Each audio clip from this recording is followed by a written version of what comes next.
officially started. Hey everybody, welcome back to Cedar Creek Homestead. I'm Josie and this is Cheyenne, and we hope that you're having a wonderful day. It's been rainy here for, I want to say the last 3 days, but really and truly the month of May, and a lot of April too was April was really cold. We had some cold snaps that prevented us from doing some things. And now here in May, we've had rain. We are not complaining at all because we know that with this being Oklahoma, we know that we can dry off and be in a drought this summer. And in fact, the last 2 or 3 years, it has been a drought. The ponds have dried up. The creek is not ran. Now, we do some friends of ours, our neighbors around the way, their mother works at our doctor's office. She's a nurse, and she had told Cheyenne that one of the problems. Where was that? I don't know either. Hello. She told Cheyenne that that her son had ran upon a pretty significant beaver dam on the creek that runs through his property, and he tried several different methods and had to use tannerite, really. Yeah, he ended up using tannerite to clear the dam. And so the creek is running a little bit more, but like I said, we have had a lot of rain, and so we've had some flash flooding. That's nothing new here. We just know to expect it doesn't do it every single time it rains, of course, but if we get heavy rains, you can just about bet that we're going to have some flash flooding. Some of our property, you can't really put anything structure-wise on it because it'll wash on down to the Arkansas River and the Arkansas River is just right here. So we have to be really careful about that. But anyway, we're not going to complain about the rains at all. Because we know in the long run, we will really need the water tables to fill back up and to be healthy going into the summer months. It gets really hot and dry and humid here. And so sometimes, though, we have to work around the rain. This year's no exception. We were in the garden yesterday morning and was able to pull weeds and get some of our stuff taken care of. We found a bunch of volunteer tomato plants that were on the borders of the garden, and we'll have to weed around those and just leave them. I have no idea what kind of tomatoes we're going to end up with those. We found some dill. We actually found some little squashes that were have teeny little squash on them. It looks like they're probably lemon squash is probably what they are. But who knows? And so we're going to leave those even though they're not going to be in the rows. For instance, the squash is not in the squash row. We're just going to leave them. We feel like that they're a little gift from the Lord just to say, love you, and gave us a little bit extra. And we're going to enjoy what he gave us. And so we haven't been able to get out in the garlic for a little while, or the onions, because you just sink up to your ankles. And those are needing attention, just like your gardens need attention, ours need attention. And so sometimes there's a little bit of, man, I wish it wouldn't rain so that you could get into your gardens. But by no means are we saying cut the rain off. And so today has been another one of those days we woke up to rain. In fact, Cheyenne slept in just a little bit late this morning because she thought it was still dark. I woke up and thought that it was still 5 o'clock in the morning, so I never even once looked at my phone, and I shut my eyes and went right back to sleep. Woke up again, and because the baby started crying, and it's 9 o'clock, and I was like, oh no, what happened? And so I turned on the lamp. Cheyenne is definitely a person that likes lots of light. And she doesn't like a dark house. And so you have to start turning the lights on for her. And so we got her situated, got her a cup of coffee, got her relaxed for a little while. And then we kind of made the game plan for the day. We knew what we needed to do, laundry and different things like that. We try to do laundry coming off of a weekend. We always have laundry to do. Got a lot of laundry done Monday and Tuesday, carried it over because we've been trying to hang everything out just to not have to run the dryer because the house gets hot. because it's been pretty warm here for May here in Oklahoma. 80 degrees. It's been in the 80s, and one day, I think it was Sunday, It was pushing 90. And so we try to watch running the dryer as much as we can. Plus we had a lot of heavy blankets, and we're in the middle of spring cleaning and all of that stuff, so we're trying to get all we always have bedding with kids. You have bedding, you know, and so we've been washing pillows and sheets and taking the quilts off of the back of the couches and the chair, the one that you guys have always commented about, my mama's quilt. Washed all them.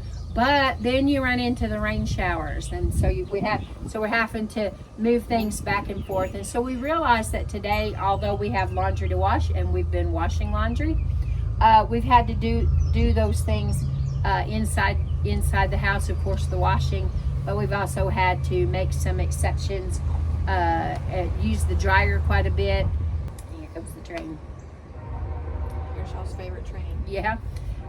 We have a drying rack that we can use for, especially some of the boys' smaller pieces of clothing, socks, washcloths, that kind of stuff. And I had several of those. I'm down to one. We probably need to replace those. And I don't know if you guys have ever seen the hanging drying rack wheel, whatever you want to call it, that hangs on the clothesline. It kind of looks like a bicycle wheel and has clips all around it so that you can hang things like that. That's one of our goals, is to get one or two, probably two of those, so that they're not taking as much of our clothesline up. So that, I mean, there's 6 people that live in our house, and Blade works, and then he comes home, and a lot of times there's more than one change of clothes. You know what it's like with little kids. You run through clothes and run through clothes and run through clothes with them. That might slow down this summer some if, you know, we let them run around in just their shorts or whatever like that. But there's always laundry to wash. And we are in the midst of potty training the 2 oldest ones. So, so there's extra clothing, bedding, underclothes, that kind of stuff. But boy, will it be so freeing to get rid, number one, get rid of diapers. Although Cheyenne has tried cloth diapers, and of course we'll still have Tate with cloth diapers. And if we can get the 2 older boys to transition all the way into their regular big boy underclothes and not the cloth diapers. But so what we have come up with today, what we've come to the conclusion of, is although we would love to be outside, we got another storm coming in just an hour or so. We're under a severe thunderstorm watch, and so we know not to hang anything else on the clothesline. In fact, the things that were on the clothesline yesterday did not get dry before the storms hit. Now they're soaking wet again. And so now they have to be re-washed. And, you know, sometimes you get a pop-up shower and it just gets your stuff before you can get to it. And so those things have to be re-washed. And that's okay. I mean, you know, that's life. That's the way it is. We know that there's not going to be any going out in the garden today. Probably really not. I don't have tall enough boots to go out in the garden if we tried it. But you know what? You just roll. That's how you go on the farm. You just roll with the punches. And so we've been doing some different things. And we thought you guys might like to come along with and just kind of follow along with some rainy day chores. And just kind of see what it's like in a day. Hopefully you don't see us pulling any of our hair out. And but you might. I'm making no promises. who knows what you'll see. Tonight's also church night, and so we'll be getting supper around earlier so that when Blake comes home, we can eat and he can shower, and we can all be ready to go to church and worship the Lord. And you know, it's not like we don't have lots to do here on the homestead. In fact, I'm looking. We've got 4, 5, 6, 7. We have 7 trays of up potting to do, and these are flowers and herbs and things that we want to have fun and enjoy and beautify the homestead, and we just simply can't get it done yet, and we're not fretting about it. Oklahoma has a long growing season, and we'll be fine. Now, of course, you can't, the early season stuff, we can't grow that now because it's too hot, but these things will do just fine. And we've got different herbs, and we've got flowers, we've got roselle. I'm excited about that. We've got our all of our birdhouse gourds, and we have a tray, at least one tray of sunflowers, and we try to succession plant those so that we'll have sunflowers, not sunflower seeds, sunflowers all season long. And we've got some backup tomatoes, although we've got plenty, way plenty of tomatoes. We have a tray of backup tomatoes that we just have we'll just have all kinds of things to enjoy throughout the season. And we might be sick of tomatoes by the end of growing season, but I kind of doubt it. I love tomatoes, and I'll be showing you guys. I've already showed you before, but I can't wait till our first fresh tomatoes that we can have with gravy on them. And I don't know how Cheyenne feels about that, but it's really good if you've never tried it. So we invite you to come along with us today. We got to clean and try to get the boys to clean their room. They're in the learning pattern, so they don't have very long attention spans. So really, we do more of the cleaning than they do, but they're in there trying to learn. And we've got some laundry. We've told you that. Dishes, and I'm going to. We're gonna put together. One of my subscribers had asked some questions about Amish friendship bread. If you could make that sugar-free, I'm going to be putting that together today, but the recipe and the whole process will come later because it takes 10 days to actually make it. So I'm just going to show you the beginning stage of that today, and then we'll pick that up later. So, and who knows what else we'll do between now and time for us to say we're done for the day. So we're glad y'all are here, and let's go get busy.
Okay, so we've got the bedroom almost done. Maybe not exactly perfect, but we got it good enough. Got their toys and all their things picked up. This bed is Rowdy's bed. Howie's in it. Howie has a taller bed back behind us. This bed has been with us from the beginning. Started out as Howie's baby bed, then moved on to Rowdy when Howie transitioned. And Rowdy is ready to transition as well. We're trying to figure out, I think Cheyenne has decided on trying a bunk bed with a trundle for them to sleep on the lower, not the upper, but the lower bed and trundle bed. But anyway, this was gonna then be moved on to Tate because he's ready to come out of his little bed in Mom and Daddy's room, which I don't, Cheyenne's kind of sad about that. But move him in here as well. Well, until last week, this was a very good little baby bed for the boys to transition from. But the boys were down for a nap, and Rowdy was kind of fussy. And when I come through the door, he was sitting on the side of his bed with his legs stuck through the slats, these slats right here. Not these slats, but here on the front. But just like this, his little leg was stuck all the way up to his thigh, and it was stuck. I could not get it. His knee had swelled, and I tried to be really careful. Okay, you're gonna have to be careful. Yeah, don't stick your legs in there. We tried to be very careful because we weren't sure if there was a major injury with the leg. I know it. So anyway, called for Cheyenne. She came in here. And it was clear that just pushing his little leg back through the slat wasn't going to work. So we had to get a hammer, and I held Rowdy, laid him back down on the bed with his legs still stuck through the slats, and Cheyenne done everything here at the top. We had to actually break the little rung to get his leg out, and he was bruised really bad, but he didn't have any other injury than that. And so since then we have taken the slats out, and Rowdy sleeps in this as a toddler bed with this part here just as an extra support, and we'll be transitioning. So sad thing is all the little babies didn't get to use this bed, but we'll be moving on up to transitioning to another bed.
Well, guys, this will tell you just exactly how much I truly love my son and my daughter-in-law.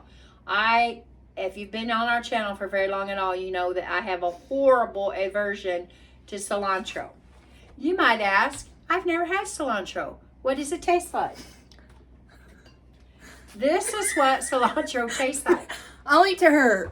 Not only to me, to a lot of people. Okay, to people who have the taste bud that makes cilantro taste like dish soap. Okay, so all fun and aside, although it really, really does taste like soap to me. Chemical balance, I don't know, some kind of something. So this is cilantro that we have cut and have had in here for a while. It is not totally dry yet. It still has moisture in it.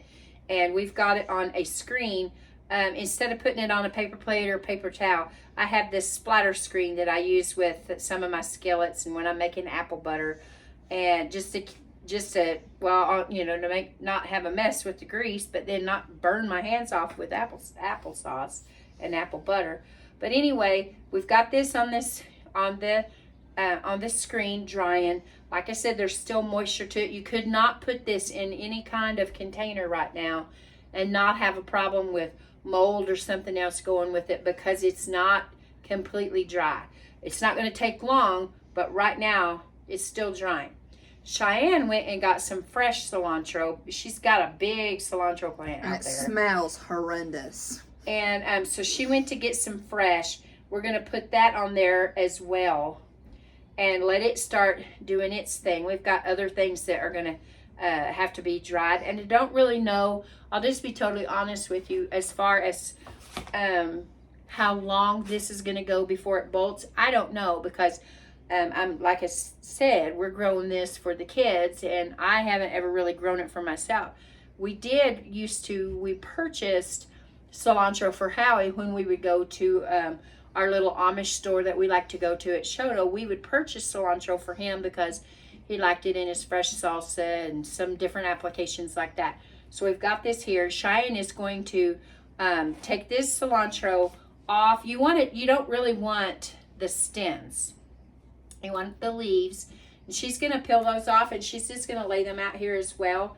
We're going to just lay this up and let it dry. Every once in a while we'll come by and kind of move it around a little bit and not toss it, but move it around a little bit, and so that it's got good airflow, good air circulation, so that it'll dry completely. This is a screen, so of course it's going to have airflow from the bottom and the top. And we will have to put this up high in a location that the children can't get it, or I will have cilantro fragrancing my house all throughout. And it stinks. And it's not, for me, the not most pleasant smell. And so we're just going to continue on with our other projects, get this cilantro ready to dry. And I think next up for us is getting some hummingbird feeders cleaned. So now we're going to wash up our hummingbird feeders. We've got 4 here. I probably have more other places, but we've got 4 here. And we're going to get those cleaned up. Now, what I'll do is I'll clean these feeders, get them good and clean, and we'll put this, get them rinsed off really well, get the solution in them. Now, we don't put the red dye, or we don't buy the dye, the pre-made stuff to put in them. I just simply make a solution of 4 cups water to 1 cup sugar, and hang them that way. And we usually hang them in places where there's flowers and other things for them to eat, so they don't have to have that red to attract them. Now, our hummingbird feeders, this one's green. Some of the other ones did have red on them, and they've since faded. I will tell you that I have tried to repaint the little flowers on the hummingbird feeders before, and it's just not necessary. They'll come to the feeders without that.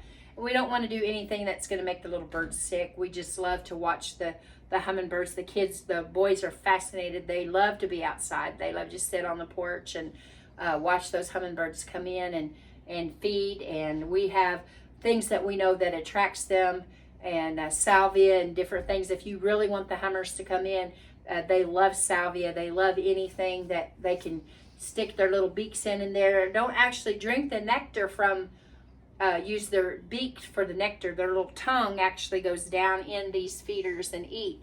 So we're going to wash these up, and don't worry, we'll make sure that all of our rags and our stuff that we use to wash these little feeders, we'll make sure that we get them into the wash so that there's no cross-contamination here of any kind. And we'll get the goat juice fixed for the little hummingbirds.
Well, I don't know about you, Cheyenne, but I am ready to call it quits for the day. Yep. And get ready for an evening, a nice supper before we go to church. We're going to have spaghetti and a salad and some unsweetened tea, and probably end up having to give the boys baths before church because they are messy spaghetti eaters. I'm not going to kid you. I'm a messy spaghetti eater too. But I also sat by Howie, and we got him a little placemat just to mark his spot so that he would begin to learn. You know, he's transitioning from the high chair. He thinks he's the big boy now. So he sits by me. I don't know how that happened, that he didn't sit by Mom or Dad. But anyway, Mom Mom right now is taking care of Tate and trying to keep Rowdy from getting food in her hair. So Howie sits by me, and Shine and Blade got one of those vinyl placemats with little Spider-Mans or something on it, and to show him where his little boundary is. But I will tell you, he doesn't have any concept of boundaries. Usually by the end of the meal, I've got green beans or whatever has came off of his plate, or he'll reach over and wipe. He sits on this side, on my right side, so I usually have something smeared on the side of me. So, and we're really trying hard to teach them, because when we go to eat with friends or other people in our church, or we go to their houses, I mean, we don't really... We want to have civilized children. And we want to be invited back. So we're working really hard with that. But we hope that you've enjoyed your day with us here at Cedar Creek. Wind is picking up. We hope that you guys can hear us, that it's not too much on you. But the clouds are rolling in. And I think we're only under thunderstorm watch until 5 or 6 this evening. And then it might get through the night and then into the day tomorrow. So we're watching closely, and we got to get our chores done, and we hope you've enjoyed your day with us. Till next time, guys, this is Josie and Cheyenne. I love you guys. I really do. Keep looking well to the ways of your household. Till next time. We're gone.